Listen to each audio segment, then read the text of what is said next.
पहले काशी में मांटी नाम के एक ब्राह्मण रहते थे। उनके कोई पुत्र न था, इसलिए उन्होंने 100 वर्षों तक भगवान शंकर की आराधना की। अंत में भगवान प्रकट हुए और उन्हें अपने ही समान पराक्रमी और प्रभावशाली पुत्र होने का वरदान देकर अंतर्धान हो गए। अब मांटी की पत्नी ने गर्भ धारण किया। 4 वर्ष बीत गए, गर्भ का बालक बाहर नहीं निकला। मांटी ने यह दशा देखकर कहा, पुत्र, मनुष्य होने के लिए जीव तरसते हैं। सभी पुरुषार्थ जिससे सिद्ध हो, यह मनुष्य शरीर का अनादर करके तुम माता के उदर में ही क्यों स्थित हो रहे हो? गर्भस्थ बालक ने कहा, मैं यह सब जानता हूँ, पर मैं काल से बहुत डर रहा हूँ। यदि काल का भय न हो तो मैं बाहर आऊँ।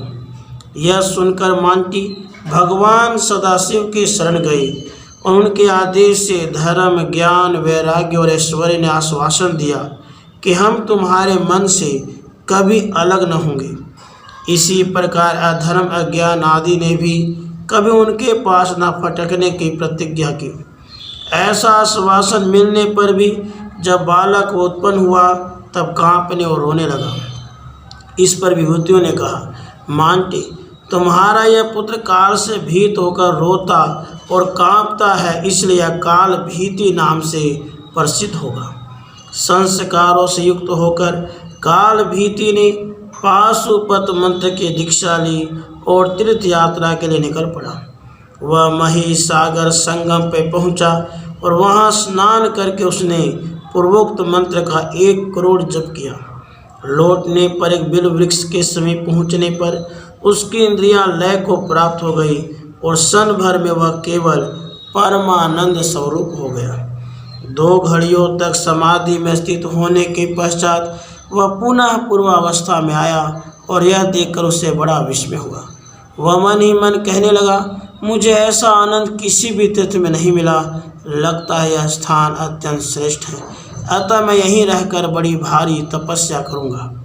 यूँ विचार कर काल भीति उसी बिल वृक्ष के नीचे एक अंगूठे के अग्रभाग पर खड़ा होकर पाशुपत मंत्र का जप करने लगा। इस प्रकार 100 वर्ष बीत गए।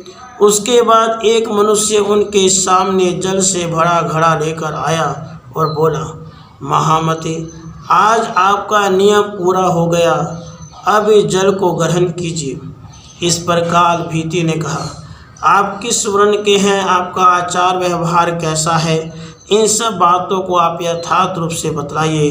बिना इन सब रहस्यों को जाने मैं जल कैसे ग्रहण करूं? इस पर आगंतुक बोला, मैं अपने माता पिता को नहीं जानता, मुझे यह भी नहीं पता कि वे थे और मर गए, वे थे ही नहीं। मैं अपना वर्ण भी नहीं जानता। आचार और धर्म कर्मों से मेरा कोई प्रयोजन नहीं है। इस पर काल भीति ने कहा, अच्छा, यदि ऐसी बात है तो मैं आपका जल नहीं लेता, क्योंकि मैंने गुरुओं से ऐसा सुना है, जिसके कुल का ज्ञान न हो, जिसके जन्म में वीर्य शुद्धि का अभाव हो, उसका अन्न जल ग्रहण करने वाला पुरुष तत्काल कष्ट में पड़ जाता है। साथ ही जो हीन वर्ण का है तथा भगवान शंकर का भक्त नहीं है, उससे दान आदि लेने देने का संबंध नहीं करना चाहिए। इसलिए जल आदि लेने के पहले वर्ण तथा आचार आदि का ज्ञान आवश्यक होता है। यह सुनकर उस पुरुष ने कहा, तुम्हारी इस बात पर हमें हंसी आती है। या तो तुम्हारा मस्तिष्क बिगड़ गया है, या तो तुम्हारे गुरु को ही यथार्थ ज्ञान नहीं है, अथवा तुमने उनका ठीक अभिप्राय ही नहीं समझा। भला जब सब भूतों में भगवान शंकर ही निवास करते हैं, तब किसी का निंदा भगवान शंकर की ही निंदा हुई, अथवा सभी शब्द तथा वस्तुएं शिवमय होने के कारण सर्वथा पवित्र है। अथवा यदि शुद्धि का ही विचार किया जाए तो इस जल में क्या पवित्रता है? यह घड़ा मिट्टी का बना हुआ है, फिर अग्नि से पकाकर जल से भरा गया है। इन सब वस्तुओं में तो कोई अशुद्धि है नहीं। यदि कहो कि मेरे संसर्ग से अशुद्धि आ गई, तब तो तुम्हें इस पृथ्वी पर न रहकर आकाश में रहना, चलना फिरना चाहिए, क्योंकि मैं इस पृथ्वी पर खड़ा हूँ। मेरे संसर्ग से यह पृथ्वी अपवित्र हो गई। इस प्रकार भीति ने कहा, अच्छा ठीक, देखो, यदि संपूर्ण भूत शिवमय ही है और कहीं कोई भेद नहीं है, तो ऐसा मानने वाले लोग भक्ष्य भोज्य आदि पदार्थों को छोड़कर मिट्टी क्यों नहीं खाते, राख और धूल क्यों नहीं भागते। भगवान अवश्य संपूर्ण भूतों में है, पर जैसे स्वर्ण के बने हुए आभूषणों में सबका व्यवहार एक सा नहीं होता। गले का गहना गले में अंगुली में पहना जाता है और उनमें भी खोटे खरे कई भेद होते हैं, उसी प्रकार ऊंच नीच शुद्ध अशुद्ध सब में भगवान सदाशिव विराजमान है, पर व्यवहार भेद आवश्यक है। जैसे खोटे स्वर्ण को भी अग्नि आदि से शुद्ध कर लिया जाता है, उसी प्रकार इस शरीर को भी व्रत तपस्या और सदाचार आदि के द्वारा शुद्ध बना लेने पर मनुष्य स्वर्ग में जाता है। इसी तरह भगवान के सर्वत्र व्याप्त होने पर भी देह आदि में कर्म वसात शुद्धि अशुद्धि मानने और तन मूलक आचार आदि का पालन करने में कोई पागलपन या मूर्खता नहीं है। इसलिए मैं तुम्हारा जल किसी प्रकार नहीं ग्रहण कर सकता। यह कार्य भला हो या बुरा मेरे लिए तो वेद ही परम प्रमाण है। काल बीते के इस व्याख्यान को सुनकर वह आगंतुक बड़े जोर से हंसा और उसने अपने दाहिने पैर के अंगूठे से भूमि खोदकर एक विशाल और सुंदर गर्त बना दिया, तो उसमें वह घड़े का जल गिराने लगा। उससे वह गर्त भर गया, फिर भी घड़े में का जल बचा ही रहा। तब उसने दूसरे पैर से भूमि खोदकर एक बड़ा सरोवर बना दिया और घड़े का बचा हुआ जल उस सरोवर में डाल दिया, जिससे वह तालाब भी पूरा भर गया। काल भीति उसकी इस आश्चर्य में कर्तव्य से तनिक भी चकित या विचलित नहीं हुआ। उसने कहा, ऐसी अनेक विचित्रताएं भूत प्रेत आदि को सिद्ध करने वालों में भी देखी जाती है, इससे क्या हुआ। इस पर आगंतुक ने कहा, तुम हो तो मूर्ख, पर बातें पंडितों जैसी करते हो।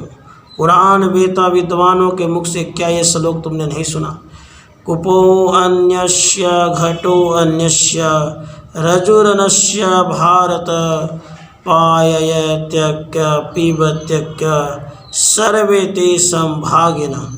भारत कुआं दूसरे का, घड़ा दूसरे का और रस्सी दूसरे की है। एक पानी पिलाता एक पीता है, वे सब समान फल के भागी होते हैं। अतः कूप तालाब आदि के जल में क्या दोष होगा। फिर अब तुम इस सरोवर के जल को क्यों नहीं पीते। काल भीति ने कहा, आपका कहना ठीक है, फिर भी आपने अपने घड़े के जल से ही तो इस सरोवर को भरा है। यह बात प्रत्यक्ष देखकर भी मेरे जैसा मनुष्य जल को कैसे पी सकता है। अतः मैं इस जल को किसी प्रकार नहीं पीऊँगा। इस प्रकार काल भीति के दृढ़ निश्चय को देखकर वह पुरुष एक बार खूब जोरों से हंसा और क्षण भर में अंतर्धान हो गया। अब तो काल भीति को बड़ा विस्मय हुआ। वह बार बार सोचने लगा, यह क्या वृत्तांत है।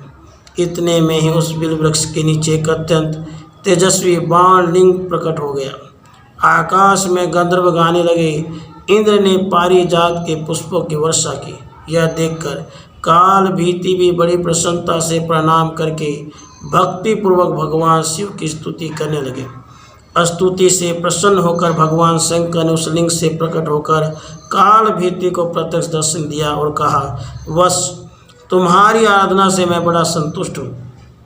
तुम्हारी धर्म निष्ठा की परीक्षा के लिए मैं ही यहाँ मनुष्य रूप में प्रकट हुआ था और इस गड्ढेदार सरोवर के जल को मैंने ही सब तीर्थों के जल से भरा है।